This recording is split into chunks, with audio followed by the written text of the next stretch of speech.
Morning, everyone. Good morning, and welcome to today's Data Europa Academy webinar. I hope you all had a great summer. This is the first webinar that we have after the short break. If you're still on holiday, we're very much jealous of you, but thank you anyway for joining us. While we wait a moment for others to connect, feel free to say hello in the chat and let us know where you are joining us from. I'm speaking to you today from very sunny Greece. I see people joining from Barcelona, from rainy Sweden, sunny Malta, Frankfurt. It's so nice to see so many of you here today. For those who don't know me, my name is Flora Copelu, and I work at the European Data Portal, focusing on the Data Europe Academy, the knowledge hub of the portal that brings to you all these webinars.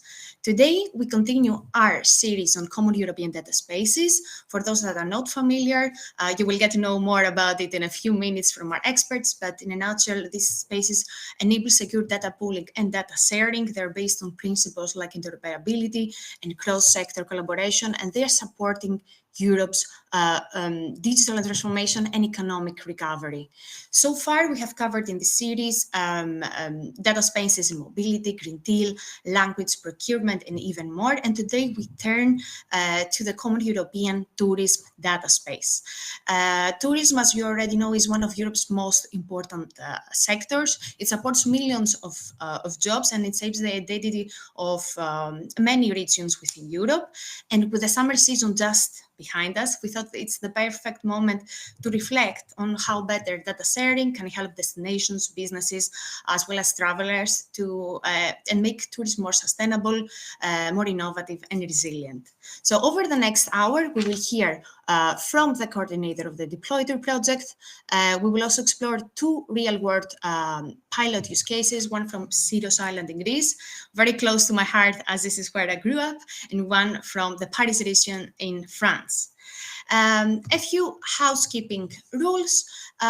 This session is being recorded. The recording and the presentations will be available on Data Europe Academy and will be shared with you in the upcoming days via email.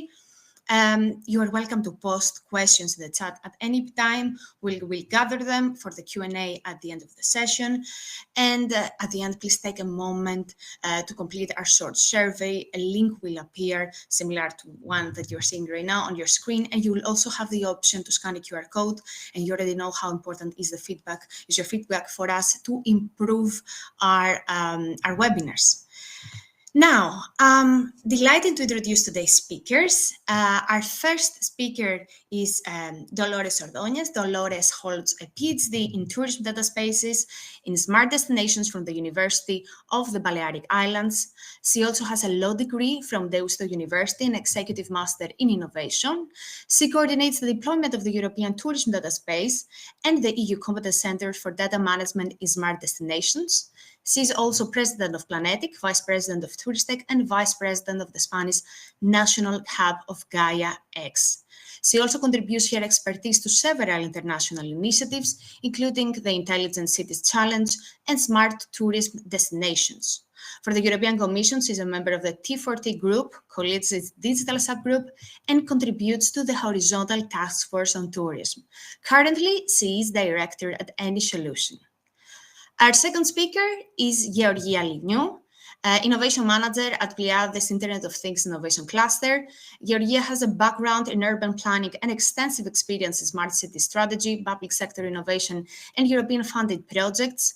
At Pleiades, she works on collaborative projects in tourism, smart cities, and digital transformation. And she's actively involved in the Deployter project, where she contributes to the pilot use case on Syros Island. Her work combines planning coordination and applied strategy with a particular interest in how data and governance models can support more connected and resilient cities. Our third speaker is Jonathan Huffstutler, Marketing Director of the EONA-X database and President of the French Greeters Federation. Jonathan brings nearly 20 years of experience in the tourism sector, having worked across both public institutions and private companies in France and internationally. Since 2012, he has also been active in the international greeters movement, promoting cultural rights and a more human-centered tourism. In his current role in EONA-X, Jonathan is focused on growing the ecosystem and evolving its service offering. He contributes to several major European projects, including communication and dissemination activities for Deploy-Tour. He also co-leads one of its pilots supporting business tourism in the Ile-de-France region, and beyond tourism, Jonathan is involved in data spaces interoperability initiatives. Very happy to have all of you today, and here's today's plan. Dolores will start with an overview in a minute of the Deploy-Tour project, its progress and lessons learned, share with us some use cases. Then Georgia will present the Syros Island use case, and Jonathan will close the round of presentations with the Paris region use case, and finally we will move to the Q&A. And with that, let's begin. Dolores, the floor is yours. Thank you so much, Flora. Welcome, everybody, and thank you so much for the invitation. As mentioned, I'm going to explain today the Common European Tourism Data Space, and then we will see some examples on how we are piloting and testing these developments that we are implementing. So just as an introduction and to explain you a little bit about the project, it's quite a big project. It's around 60 million euros. We have 43 organizations from 13 member states. What is important is the diversity of the partners that we have. We have from national ministries, regional entities, local DMOs, but we have also big companies, multinationals, but also we have SMEs, and of course, academia and research. So this diversity, it's a representation of what is happening at the level of tourism. So tourism is an industry with complexity. It lies also down on the diversity of the different entities that are part of the tourism value chain. The project has very clear objectives. So on one side, we have to develop this trust and secure common European data space. What is important is to foster innovation. So data spaces is a new concept, but it's going to have a great impact because it's going to help that data is going to be used to generate new business models, new efficiencies. It's going to contribute to be more efficient, more competitive, and more resilient. And this is going also to be aligned with the priorities of the European Commission. We cannot forget that this initiative of the Common European Data Spaces is completely aligned with the European data strategy. So we want to also contribute to strengthen this EU digital sovereignty. But when we are speaking about actors, we cannot forget SMEs and DMOs. And especially SMEs, because 90% of the business ecosystem are SMEs, and mostly micro SMEs. And also DMOs. We have DMOs that are more advanced, but we have very small DMOs which need to tackle data in order to improve the services that they are offering as a DMO for their residents, to improve the quality of life, but also for the people that is visiting all these DMOs. The scenarios that we have now are quite complex. If we want to understand what's happening at the level of the European Union, it's good to check which is the complexity of all this ecosystem. And this ecosystem has different layers. So we have the different initiatives that are running at the level of the European Union, with the Data Spaces Support Center, the EDX, and the different initiatives that are running at EU level. We have the 14 common European data spaces. I put apart the Pleiades, which is the mobility and the cultural heritage data space, because the partners are already involved directly as official partners in the Deploy-Tour. But then we have other data spaces, as EONA-X, we have Jonathan here, or the Austrian data space, which is also partner in the proposal. And then all this huge diversity of different entities that are really have the challenge to work with data, and they really need data to base their decisions on that. We have some clear milestones. We are going to deploy this technical infrastructure. Of course, we are not going to start from scratch. We are not going to reinvent the wheel. We are working with the other data spaces in order to ensure that what we develop is interoperable by design. We are going to implement these 5 use cases that I will explain later on. What is very important is the governance framework that I'm going to explain also later on. And then what also is very important is to ensure interoperability. We really need to be able to speak with any other data space initiative that exists. Transversality, because we cannot imagine tourism without thinking in other sectors. Mobility and cultural heritage are quite obvious, but for example, agriculture, skills, smart cities and communities, Green Deal are also other data spaces with which we have to generate these synergies and complementarities. And of course, being an European project, we have to implement these communication exploitation strategies. As you see in the calendar below, we are now in 2025. We have already produced our rulebook, and our rulebook is a public document that is available in our website, and I invite you to download it and to use it.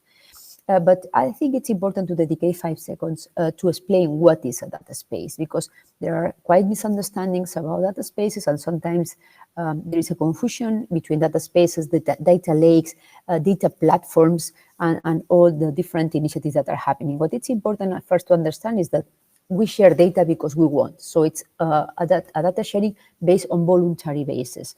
But then we're generating this framework based on trust. And this is also very important. And then we are going to set very clear rules. And these rules are based in this governance in order that everybody knows which are the rules of the game in order to play under the same conditions and generate these mechanisms that allow any single actor of the tourism value chain to participate in the data space. What is important is to define also all these mechanisms and structures, and then all the technical parts with the connectors, the digital identity, the onboarding services, and so on. We are now working in this high-level roadmap. What we have done is to understand which are the technical requirements from the point of view of the technical partners, but also from the point of view of the pilots. We have identified which are the data sources that exist at the level of the pilots and develop which are going to be the data product offerings, working also to define which are these data models, because you know that when we are speaking about data, we really need to compare data that we are following the same rules, so we cannot compare apples and pears. What is important is to know exactly which formats of data, which is the frequency, to ensure at the end which the quality of this data. We're working also with this architecture that has to be aligned with the different initiatives that exist. What is very important is initiatives as the Data Space Support Center, which is the framework that is going to align all the data spaces, but also its fireware, Gaia-X, and we cannot forget Simple. Simple is an initiative to develop a middleware that is pushed by the European Commission, and it's also is working very hard to ensure interoperability. Then we have all the data spaces, components, and the layer of the governance that makes the difference between one data space to another. It's important to make this distinction because sometimes when we speak about data spaces, it's there is this misunderstanding, and it's very clear to define that we are developing the common European data space. And when we are speaking this common, it's because we are following these European values. The technical requirements are based in these phases. So we have identified which are the data sources. You know that when we are discussing at the level of the pilots, and when we ask who has the data and who is the data owner, everybody put answers immediately. But then when we said, okay, let's check which data that you have, this is not so easy. So what we are trying is to identify exactly which are the data that exists, which is the data that is useful for the different pilots, who's the owner, and how this data can be shared. So that's why the data product offering is something very important in which we have dedicated a lot of effort. And this is to implement a minimum viable product. This is something in which we are working now. We are now in this part of onboarding participants to define the data product publications.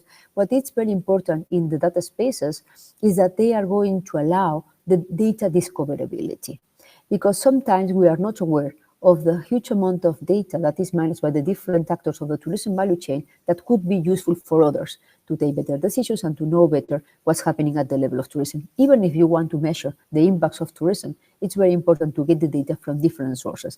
And for that, we really need to know where the data is located, who is the owner, and how this data can be exchanged. So it's an important part of the project in which we are working.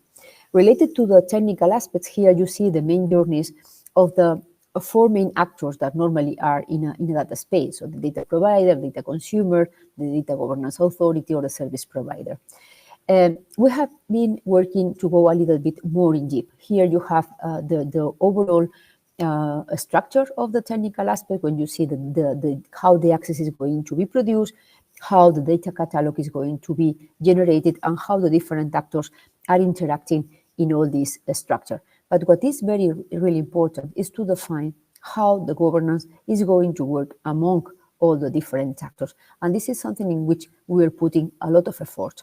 So the governance that, as we understand it in the project, has different layers. So there are the usual layers of governance, so in which we have the ecosystem, the data space, the use case, the participants, so from the top-down approach. But then we have other layers that are fundamental to be understood. So we have the organizational, the legal, semantic, technical.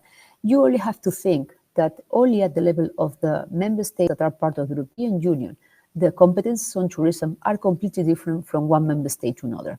So this generates a great number of regulations, and who is the authority that's competent to regulate tourism. So only this generates a great complexity that generates new regulations that are not only affecting tourism, but also all the data. So we really need to understand what are all these layers and how these layers interact with the tourism data space in order to generate this seamless, efficient, compliant, traceable, and trustful tourism data space. As I mentioned, we have already produced the rulebook. The rulebook, it's a document that it's public available, so you can download it from our website. And when I present the technical aspects, you saw that I focus only in 4 main roles. But when we were discussing about the rulebook of the Common European Tourism Data Space, we mentioned that it should be more in depth, because the ecosystem of the tourism sector is very complex. So we cannot go only to these 4 roles, and we have to really analyze and to go in deep to any single entity that is going to interact within the Common European Data Space. That's why this document is quite long. It's 130 pages. But I think it's very interesting because we have to make a very good analysis on how these different entities, these different personas are acting at the level of the data space. So you see here the data modeling experts, or we have included here the European member states or the European Commission, other platform and services provider, in order to understand exactly how these actors are interacting at the level of the governance. This rulebook is going to be complemented with the rulebook. The rulebook is another document in which we are working, and as soon as it's going to be delivered and produced within the project and approved by the European Commission, is going to be also publicly available for all the partners. One important thing when we are speaking about tourism and the Common European Tourism Data Space is to ensure transversality, complementarity, and synergies. This is something in which we have been working quite hard from the very beginning, and here I want to take the opportunity to make an overall invitation to all of you to be part of the project. So what we have done is to, of course, first to map which data spaces and data spaces initiatives exist at the level of the European Union. This is something that is going to be live during all the project, because we know that this is something that is completely evolution during the day-to-day. So we know that the data spaces initiative that exists today are going to be different to the ones that tomorrow, and perhaps tomorrow, new data spaces initiatives are going to merge. So what is important is to gather all of them to know the ecosystem. So if you are participating in a data space initiative, let us know. We have a form in order we are gathering all this information, and we are publishing this in our website. But then any other European project, national project, local project in which you are developing data spaces. This is very important for us because we want to generate the community, we want to generate the alignment and the standardization, harmonization, and everything that exists, because at the end of the day, what we want is that data in tourism is going to flow. But not only in tourism, because as I mentioned before, tourism is very transversal. So we really need to generate this complementarity with other sectors. So that's why we are working with other sectors, and also, of course, completely aligned with the tourism transition pathway, and for sure with the new European tourism strategy that is being developed by DG Move. At the end, what we want with a common European data space, first is to generate awareness, and that's why we are also here explaining what we are doing. We want, and this is something that we are going to focus a lot, to improve the availability and discoverability of data and enhance the interoperability. the rules of the governance need to be very clear in order to ensure that any actor of the tourism data space, even the micro SMEs, are going to be able to participate in the data space or to benefit from the data space for all this data that is going to be available. We are going to develop some services. Indeed, we are going to start also with some training and capacity building activities. And of course, we are going to continue developing different scenarios through the pilots in which we are going to implement the project. I'm not going to be very in deep about the use cases because we are going to have the presentation of 2 of them, but just to explain you why we have selected these 5 use cases. First, you see the territorial coverage of the data spaces. So you see on one side that we have one, it's a cross-border that is through Slovenia and Austria. Then we have another one on mature destinations, which is this corridor from the Canary Islands, Andalusia, and the Balearic Islands. Then we have one focus that is going to be explained by Jonathan related to the MICE tourism. Another one on the cultural heritage is going to be explained by Georgia. And then another one in the Lapland, completely in the north, that is related to the empowerment of the SMEs. What we want at the end is to ensure that through these use cases, we are covered the different possibilities, the different scenarios that exist, and how are we going to support that anything, any service related to data, AI. We are all day speaking now about AI solutions. How are we going to be able to develop good AI applications if we don't have good data? This is fundamental. So that's why we are implementing these use cases, each of them focus on one of the challenges that the different territories are facing. So cross-border, because at the end, Europe, it's an unity, and it's important that to ensure that the tourists can go from one country to another without having trouble. So this smooth journey of the tourists, but also with mature destinations. So Europe is a worldwide tourism destination. So it's very important to analyze how can we support these mature destinations to be still competitive, but also more sustainable. The one of the MICE industry that is going to be presented by Jonathan, the one of cultural heritage that is going to be explained by Georgia, and the one of the empowering SMEs that we are working with the Lapland University in order to check how are we going to help the SMEs to be empowered thanks to the use of data. Just to finalize, because I think it's important for you to listen about the pilot's implementation, I really want to invite you to follow us through the social networks. In our website, you are going to find all the public deliverables of the project that are going to be produced during this 3 years project, but also we want to invite you to become a stakeholder. So we have created a stakeholder forum. This stakeholder forum meets twice a year. It's not a huge amount of time from your side, but I think it's very important for you to participate in order to get your insights, your needs, requirements, and to build among all of us together a very sound common European tourism data space. The next meeting of the stakeholder forum is going to be in December. So if you are interested, please contact us and we will be delighted to have you on board. This is all from my side. Thank you so much. And well, I think next one for the next speaker, if you have any question, I'm here available. Thank you. Thank you so much, Dolores. We have already collected a couple of questions that we will address in the end.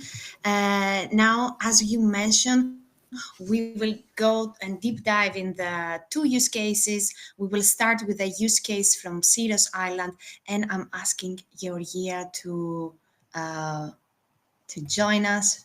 Perfect. Georgia, the floor is yours. Thank you, Flora. Thank you, Dolores. Hello, everyone. Thank you for the invitation. I'm very happy to be here talking after Dolores, who gave us this whole new world of data space and tourism. My name is Georgia Lignou. I'm Innovation Cluster at Pleiades IT Innovation Cluster in Greece, and I'm very happy to present the work that we are developing in the pilot 4 of the Deploy Tour project. So in this pilot, we are exploring how cultural heritage can become a driver for tourism diversification using the medieval settlement of AnySolution in Greece as our case study. Our pilot is located in the medieval settlement of AnySolution on the Cycladic island of Syros in Greece. For those who may not know, AnySolution actually means Upper Syros, and it is the historic heart of the island. Despite its charm and unique cultural value, it faces some important challenges. There is a strong seasonality that reduces revenue sustainability and year-round employment opportunities. There is climate change impacts such as shifting weather patterns and vulnerability of traditional buildings and physical accessibility limitations due to the narrow streets and steep paths of the settlement. Our main strategy is to use data from the European tourism data space in order to understand how new cultural experiences supported by data technologies can help increase year-round visitation and build a sustainable tourism model. To respond to those challenges and in close collaboration with our project partners, whose names you can see in the bottom of the slide, we are working on three main objectives. The first one is developing engaging cultural experiences that go beyond the traditional sun and sea summer model, like more Greek islands, improve accessibility and preservation of heritage sites, ensuring that they remain safe, inclusive, and attractive for residents and visitors, of course, and created compelling storytelling that reshapes the image of Syros into a year-round cultural hub. We are working with a wide variety of data types, since the backbone of the whole pilot and the whole project is, of course, data. There are tourist flows, Airbnb booking statistics, boat schedules and arrivals, climate data, 3D point clouds. Some data sets are complete, some are missing, some are incomplete. But by combining them, we are able to identify accessibility challenges, monitor preservation needs, and design better touristic flows. In order to succeed our goals in this pilot use case, we are developing three tailored use cases. Our first one is focusing on data-driven cultural heritage preservation. At this stage, we are identifying and prioritizing which historical buildings require conservation, accessing safety and structural integrity, especially under climate change conditions, and of course, study the interaction between accommodation density and proximity to historic areas. This leads to a data-driven preservation plan aiming to ensure the long-term protection and attractiveness of cultural assets while supporting sustainable tourism planning. The main output here is an online web portal linked to a GIS database designed to support informed decision-making for local stakeholders. The expected impacts include better cultural heritage conservation, improved public safety, data-driven urban planning, and the ultimate goal, sustainable tourism growth. Our second tailored use case focuses on enhanced cultural route mapping. Here, we aim to design cultural route that promotes the rich cultural heritage of AnySolution, enhance visitor engagement through immersive VR experiences, and overcome physical accessibility barriers for people who cannot easily visit the site in person. The key actions include mapping landmarks, combining heritage data with other information, and finalize the cultural route as a new visitor product. The main expected, the output we are building is an online platform. With proposed points of interest enriched with multimedia and VR MR experiences. The expected impacts are strengthening cultural tourism, increasing accessibility, enhancing engagement with local culture, and of course, support sustainable tourism growth.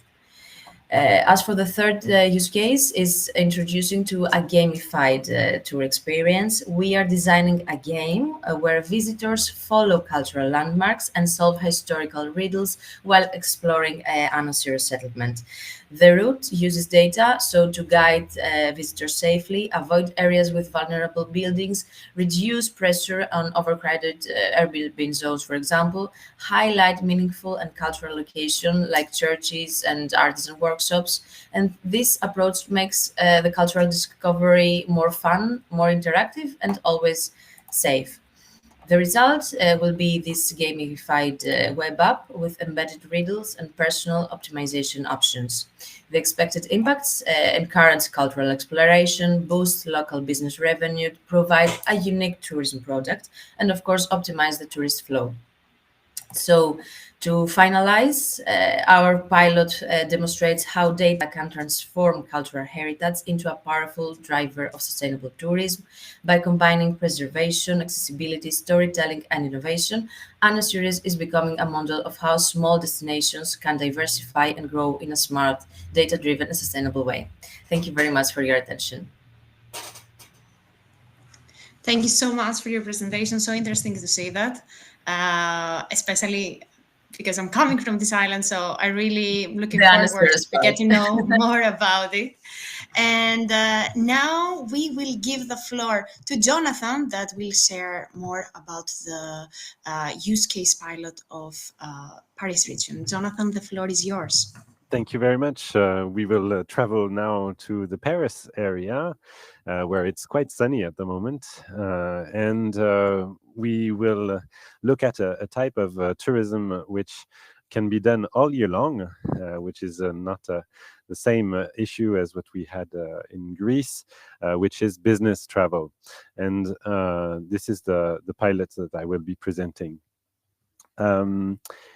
What do we see? And you understand that all the themes that we have in our pilots in the Deploy Tour project are issues that happen everywhere in large cities, and they're scalable in that way. The experimentation that we're doing is currently in Ile-de-France. Business travel is quite important in the French tourism industry and objectives, as we have changed our recent objectives from 100 million tourists a year to now 100 billion euros in revenue by 2030. So quite ambitious. We're about at 71 billion euros at the moment. And of course, to be able to rely on an effective and strong economy for the MICE industry, for the business travel, is essential, because it's all year long, because it brings quite a lot of people and revenue for and in different industries. So to be able to promote these destinations, well, the DMOs, which are the destination management organizations, well, they have in the end quite a limited view. They have data, but they have data from inquiries that they do every year, if they can, or every 2 or 3 years, if they don't have as much budget. And each one has part of the truth. Each actor knows their segment: the hotels, the airline companies, the airports, the train stations, the venues, the organizers, etc. But no one knows exactly the whole trip. And no one really knows how long, what do they do, how do they travel, and there's much more information, I think, to get a more in-depth perspective and really be able to promote the destination and differentiate from other areas where you can have also business travel. The real-time data is also quite essential. We're in a world that moves fast, and well, questionnaires are nice. They give you a picture of what is happening, but to be able to see and monitor, for instance, in Paris, we had the Olympic Games last year. Is there a rebound? Are people coming more often or less, etc.? So there needs to be something more reactive to be able to really monitor your strategy. Basically, you can get an idea of the numbers after it happens, but it's very hard actually to be able to change your strategy if you see that it's not going the right way, simply because you don't see if it's going the right way. And of course, business travel is like all other travel. We're in a digitalized world, and travelers want a hyper personalized experiences. And it's not just about the event itself, it's the whole trip, which is an experience. Is it easy to find? Is there a fast wireless internet? Is there things that are adapted to my needs, etc.? And there's competition as well on that aspect from DMOs who try to make it much more effective. You will attend an event in a city more easily if you think that you have pleasure going there, and other places you might say, oh, do I really want to go? Every time I go, it's quite hard to get to the venue. It's the hotels, it's quite difficult, they're expensive, etc. And so it's the whole trip that you need to consider, and that there's a lot of data that needs to be collected if you want to get this hyper personalization. And of course, let's not forget that you can develop this segment, but you have to take into account the sustainability and the impact that it has. And you can't improve things if you don't measure them. So this is also a focus for destinations and organizers. There's ISO standards that now help to have the same criteria and to be able to monitor the impact of events. And of course, well, these ISO are linked to different data sources, and therefore there's quite a lot of work to be done to be able to compare and to assess really if we're going in the right direction. Let me continue by giving here some of the use cases that we will be exploring. Above supporting the sector itself, we've conducted quite a number of interviews from event organizers and professionals from the sector, DMOs. The whole area is quite rich with a diversity of actors, and we've worked as well with the consortium partners, which you can see here on the right. Amadeus is with us, and we have Data Appeal. We have also a network of destinations called City DNA, etc. So we're all working together around this in a consortium, but we're also working very closely with the local authorities and professionals in the sector in Ile-de-France. And basically, we see that we need to have a holistic idea of what the indicators are and what are the trends. Also the understanding, as I said, deeper knowledge of the visitors. And why do we need to do that? Well, we need that to help the decision making. That can be public or private, but we need to have these dashboards ready to be able to intervene. And then, as I said, these ISO standards can also trigger not just observation use cases, but also compliance use cases. And we've been working very closely with a company called Expostat on the question to try and see how we can help ingest all this data that they need to be able to assess the compliance of the event, and also to cross-check some of the information given for these events. And in the end, there's also a digital certificate that is issued, and it can be useful also to be able to publish it, because there's quite a number of actors that might want to be able to consult it. And in the end, with hundreds and hundreds of events that are compared and certified in the same way, you can have very good insights on these events as a whole, per industry, per area, and that also, these insights as a macro level, also have value for tourism observation. So just as a conclusion, I would like to say that we will probably have the same data that will maybe help 80% of the actors, with a few nudges on collaboration between actors that have not been used necessarily to work with each other or to share with certain rules. The governance of the data is important, but you can really crack some issues about not knowing exactly what's happening, how you should act, and we each have a part of that solution. And now data spaces is a technical platform. It's decentralized, but it's not a technical solution. It's a tool for collaboration in your destinations. And this is really the message I want to bring. We have the solution if we get together. Hopefully, common European data spaces, and Europe is really pushing this strategy for data, is putting out there these infrastructures that will help everyone collaborate, public, private, big, small. Everyone needs to be there to really actually find the solutions we need to be more competitive and sustainable. Thank you.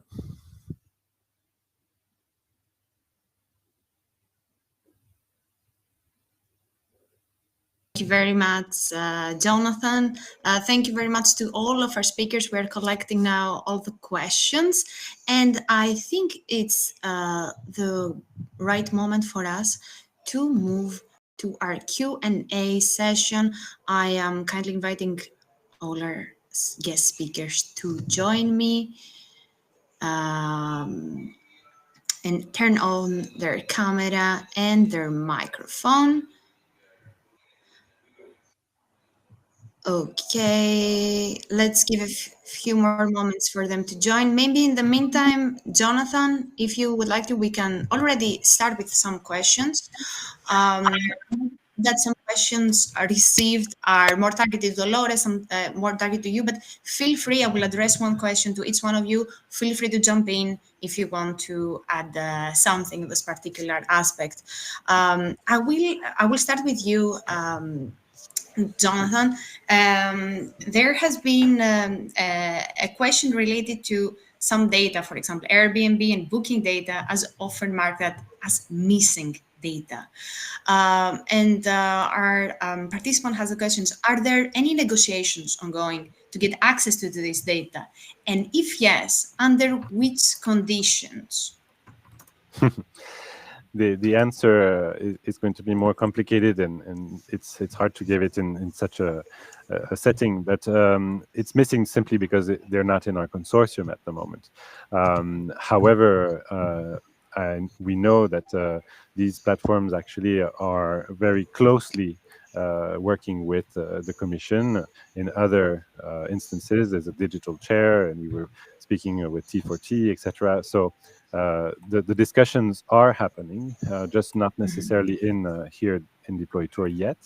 However, there has been several pilots which have mentioned that this data, or some of that data, would be important and interesting for them, as it would actually complement a whole part of the data that might not be available at the moment, and give a more holistic vision. I think it's true. I think it would be useful if we had it, and it would be nice. I know these platforms, some of them, especially like Airbnb, is really collaborating in that direction. So I'm quite hopeful. The discussions we've had initially were from last year, but were not necessarily. The project was just starting, so we decided that we would speak later. There's also things that would help tourism observation. I think it would also give a quite interesting information. However, on what are the rules, what would be, what would be decided, it really depends on the data providers. Okay, they decide. It's not the data space. Okay, the point of data spaces is giving the sovereignty to decide what you want to share with whom and on what conditions. And so this is why I'm saying, come, even if you think it's a European infrastructure, it's open for everyone. We're not a closed market, we're an open market. However, in these infrastructures, the European rules and the governance give you the sovereignty to share data on your own terms and explain, with who you want to share and what are the conditions. Thank you, Jonathan. I don't know if any of you, Dolores or Georgia, you would like to step in on this. Otherwise, I would like to go to the next question, which is related still touching upon the broader aspect of data spaces, we are discussing about we have received quite a few questions, and I will address this to Dolores, and once again, feel free to jump in. Are there any examples of monetization, for example, business canvases, on the basis of this envisioned data space? And if there are any also initiatives exploring new data-driven models?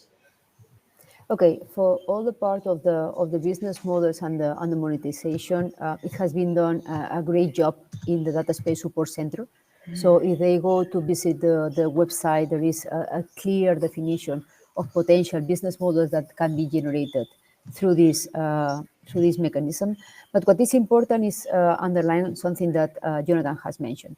So the data space is not going to be a commercial actor in the data space. What the data space is going to make is to generate this trust framework in which a data catalog is going to be generated, and the different entities are going to identify who is the owner of this data and how this data can be shared. So do you see, for example, I'm a hotel chain and I'm a bus or any kind of mobility actor, and I want to generate an exchange of data because I want to learn more about the personalization of the behavior of my customer, and I want to share the data that they have related to the customers that they have, and I want to share with them.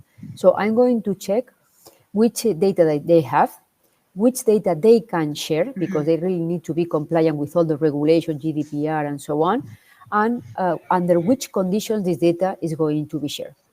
So the data space is only putting the framework in order that these exchanges are going to be produced under the compliance of the different rules and regulations that exist. And that's why we are working so hard in this governance, because we are aware that not all the single actors of the tourism value chain are aware of the different regulations that exist and the different barriers that exist, and we want to facilitate all these exchanges. Thank you, Dolores. And this is really, we have received a plethora of comments touching upon this aspect of, yes, the problem is, especially when it comes to tourism, is that some data are owned by tourism agencies, and how we can ensure that they publish their data. And generally, question that has been received is, how do you make sure through the tourism data space that you are promoting open data? Well, the tourism data space is going to promote any kind of data that the data owners and the data providers want to make public, because what is important in the data space, and the first thing that I mentioned when I explain a data space, is that the data sharing is based on voluntary basis. So only this data that the people can share and want to share is going to be able to be shared. When it comes to open data or public available data, we can check if the data space can introduce all this data in the catalog. But of course, before we have to speak with who is the owner of these data sets to be published in the catalog, and to establish clear conditions on how these data sets are going to be used. So we see that some of open data portals already established APIs on which are the mechanisms to download this data or to use this data. So the data space, what that is going to do is to gather all this data to put it in a single catalog. Thank you so much, Dolores. I will get back to you later on the data spaces project in general. Right now, I would like to ask Georgia some questions related to the AnySolution project, some questions that we received. One question is particularly related to the AnySolution pilot. If you can give some more information about the origin of the 360 views used. And the second part of the question would be if you have taken into consideration while researching for the project the different aspects of religion, the different aspects of the role of the tourist within this project. Sure, thank you for the question. As for the part of the 360 views, they are from open data sources and material provided by the members from Pleiades IoT Universal Cluster. Those resources are very important and they allow us to integrate immersive content into the pilot while ensuring accessibility and cultural value. I would also like to add something about the talents, since the accessibility and preservation is a major challenge that we are addressing. Because if the sites are too open, the heavy touristic flows may damage the fragile heritage. But if the access is too restricted, we risk limiting opportunities. And that's why we focus on using data-driven model tools to manage flows and design experiences that protect heritage and welcome diverse audience. And I remember a last question about the Orthodox and the religion. Thank you for raising that point. Syros have a huge in that part. So we have in fact included religious tourism in our pilots. Since Syros has a unique identity with Orthodox and Catholic heritage, and our cultural roots that are in religious cases are designed to highlight this tradition, which is very important for attracting diverse visitors.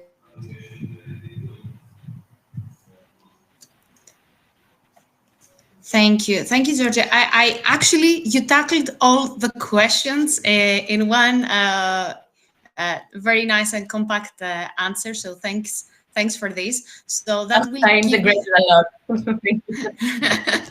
So that will also now I will go back now to Jonathan, and the question that we received, double question, is related to the R&D project. Like if you have considered the results of previous R&D projects in your mind while working on this particular project for the Paris region.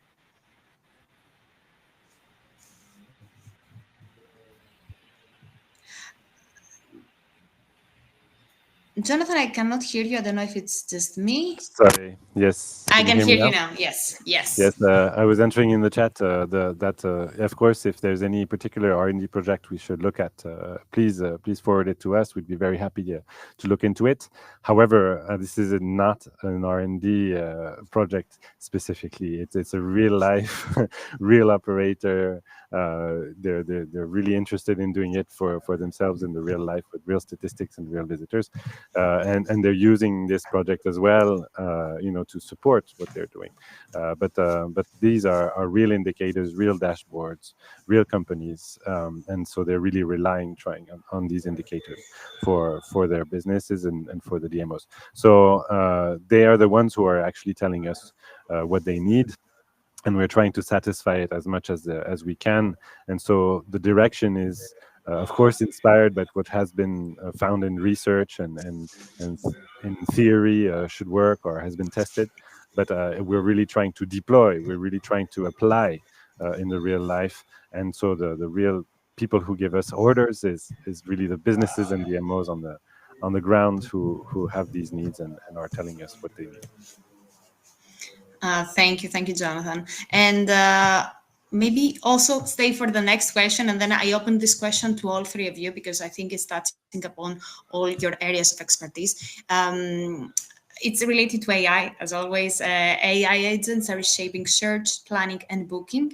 And how does your project address data so destinations and tourist providers stay visible in this new AI-driven user journey?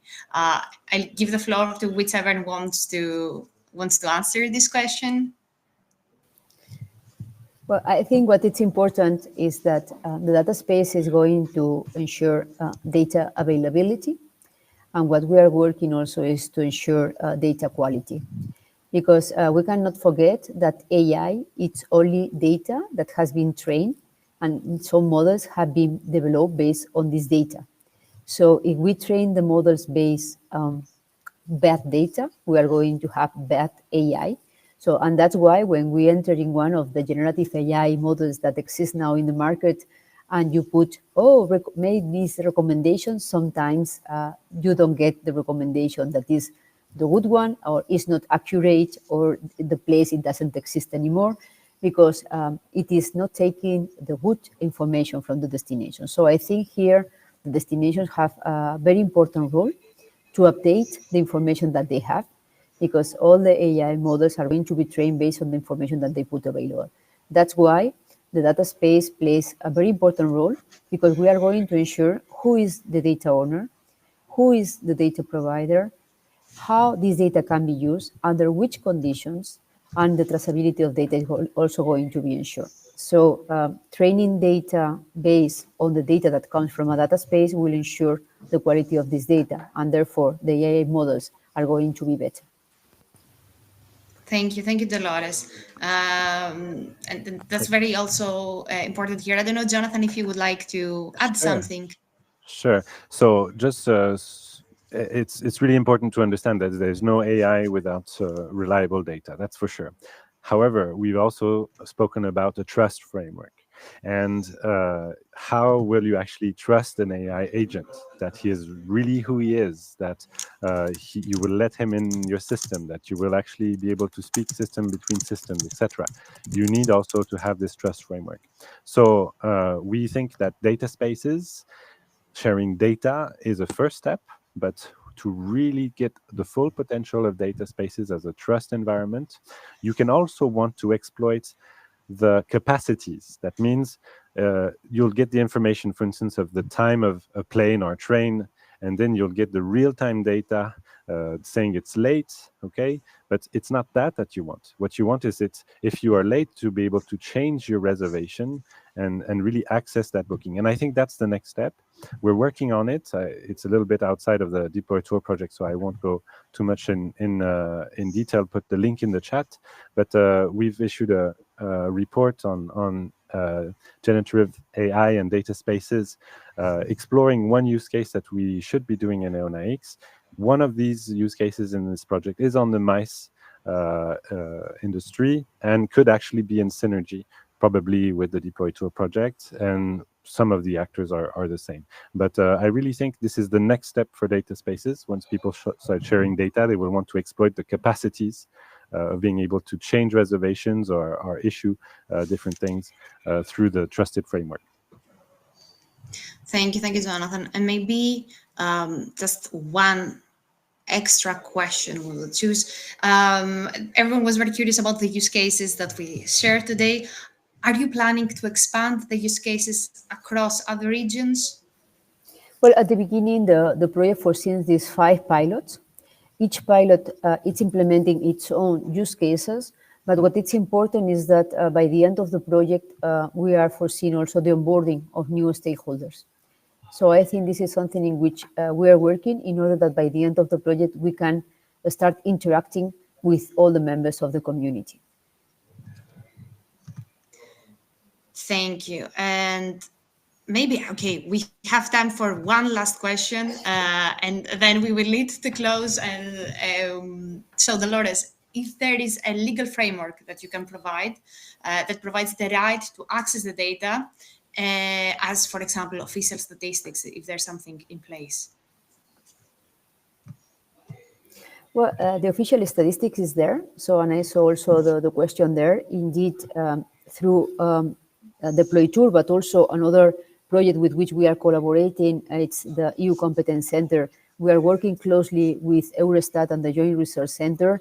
We are UN Tourism and OECD, because at the end of the day, what is important also is how to ensure that the data that we are gathering is following the same harmonized process in order to be able to be shared and to be able to generate these new sustainable tourism indicators that everybody is looking for. And I think there are a good initiative now at the level of the member states with Eurostat, Joint Research Center, UN Tourism and OECD to develop this new bunch of European tourism, sustainable tourism indicators. The official statistic is there. What it's important to understand also is that the official statistics doesn't gather information at local level. And this is something that the DMOs are struggling with. And we consider that this project is also very important because it's going to help also the very small DMOs to learn and to be supported on how they can gather this data, how can they share this data with their ecosystem, which is something that is very important also to understand what's happening at the level of each territory, at the level of all the European Union. Thank you, Dolores. I see already people are asking, are curious to know if there are going to be new use cases for having in Athens. I think the most important thing is to stay tuned with all the updates that are coming from the Deploy to project. I want to now thank all of you, all our speakers, for coming with us today. I think we could have stayed here for hours discussing about their projects. So before we close the discussion, you can continue this discussion on our collaboration channel. We have a dedicated section where you can go and discuss with other participants, sharing questions, further discuss on the future of tourism. So I'm totally recommend you to go there. Obviously, yes, we are also having another survey, and not the survey related to the webinar that I see that you're all accessing. We're trying, as every year, to improve our European data portal. So you can scan the QR code and answer some questions on how to improve our portal in general. And obviously, we're just getting started for this autumn and winter webinar season. Stay tuned, because we are having a three-day data visualization training series, 2 hours, 1 hour and a half, I think, per day. Super interesting, taking place from 14th to 16th of October. I totally recommend to all of you to register, and if you are also a subscriber to our newsletter, you will receive more information about it. And I'm going to close here. I want to thank you, all of you. I want to thank all three of you. Really, this is a huge work that you are doing for the future of tourism. And as a tourist, I'm really looking forward to see what's going to be next. I want to thank you once again, and I'm wishing you a nice continuation of the day and a great weekend ahead. Thanks to all of you. Thank you so much. Thank you very much. Have a nice day.